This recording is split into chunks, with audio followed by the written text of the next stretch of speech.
परी के सोने और चांदी के लहंगे।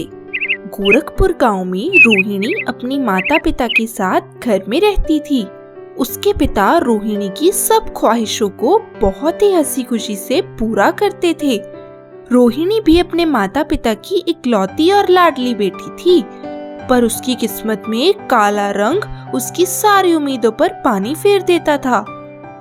उसे काला रंग बिल्कुल भी पसंद नहीं था। ये बात उसके माता पिता भी कहीं न कहीं जानते थे, पर वो अपनी बेटी की खुशी के लिए उसे हमेशा कहते कि वो बहुत ही खूबसूरत और दुनिया की सबसे प्यारी बेटी है। इतना सुनते ही रोहिणी बहुत खुश हो जाती थी। एक दिन रोहिणी अपने माता पिता के किसी शादी में जाती है। वहाँ सब बहुत ही सुंदर और खूबसूरत लोग आए हुए थे। जब वो रोहिणी को देखते हैं तो उनके मुंह से बस एक ही बात निकलती है, ये कैसी लड़की बुलाई है शादी में? शादी की सारी शोभा ही खराब हो गई है। अरे इसके आने से तो शादी में मानो कहीं ग्रहण लग गया हो। देखो जिनकी सूरत न रंग न पता, ऐसे लोग अपने घर से बाहर कैसे आ जाते हैं? रोहिणी सबकी बातें सुनकर अपने माता पिता के पास जाकर बोलती है, देखो माँ पिताजी, मैंने आप लोगों से कहा था ना कि मुझे कहीं नहीं जाना, मुझे घर पर ही रहना है। ये लोग देखो कैसे मेरे रंग का मजाक बना रहे हैं, जैसे मुझे भगवान ने काला रंग देकर कोई गलती कर दी है। चलिए पिताजी, घर ले चलिए मुझे। मैं अब यहाँ और एक मिनट रुकना नहीं चाहती। रास्ते में गाड़ी का एक्सीडेंट होने से रोहिणी की माँ की मृत्यु हो जाती है। दोनों बाप बेटी बीच रास्ते में काफी रोते हैं। तभी कुछ देर में उसका संस्कार कर देते हैं। रोहिणी घर आकर अपनी माँ को याद करके बहुत ही रोती है। माँ, आप मुझे अकेला क्यों छोड़कर चले गए? मेरी माँ की कमी कौन पूरा करेगा? महेश से अपनी बेटी रोहिणी की ये हालत देखी नहीं जा रही थी कि उसने रूपा नाम की औरत से दूसरी शादी कर ली, जिसकी पहले से ही एक बेटी ऋचा थी। रूपा, देखो मैंने तुमसे शादी इसीलिए की है कि तुम मेरी रोहिणी बेटी को अपनी ही बेटी की तरह प्यार करोगी। इसे इसकी माँ की कमी बिल्कुल भी महसूस ना होने देना। आप भी कैसी बात कर रहे हैं? मैं रोहिणी को तो अपनी बेटी से भी ज्यादा प्यार करूंगी। आप फिक्र मत कीजिए। कुछ दिन बीत जाते हैं। महेश रूपा और रोहिणी से कहता है, मुझे काम के सिलसिले में 1 साल के लिए शहर से कहीं बाहर जाना है। तुम मेरी बेटी का अच्छे से ख्याल रखना। रोहिणी, तुम भी अपना ख्याल रखना और खुश रहना।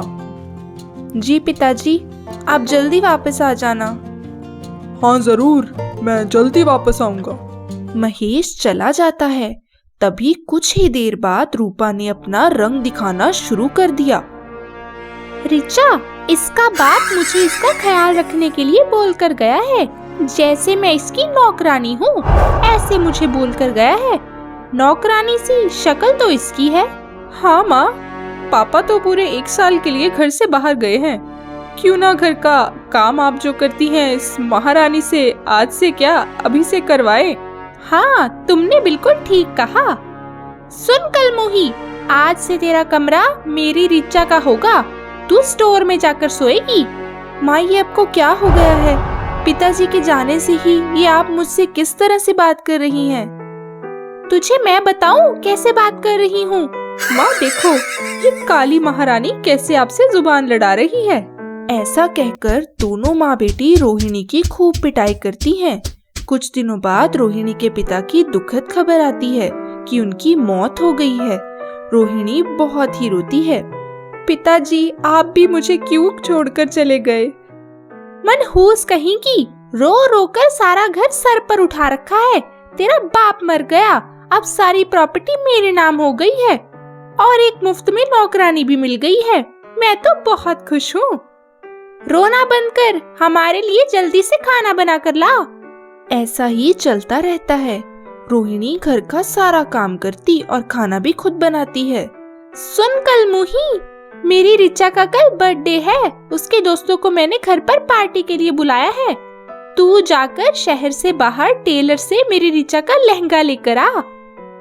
उसे आज ही पहनकर देखना है। कि कैसा सिला है। पर माँ, मैं इतनी दूर कैसे जाऊं? पैदल जा, और क्या, तुझे मैं हवाई जहाज लेकर दूं? जल्दी आना। और हाँ सुन, कल का दिन तू सारी पार्टी की तैयारी करके कहीं बाहर ही मरना। मेरी बेटी के जन्मदिन के दिन तेरा मनहूस चेहरा मुझे नहीं दिखना चाहिए।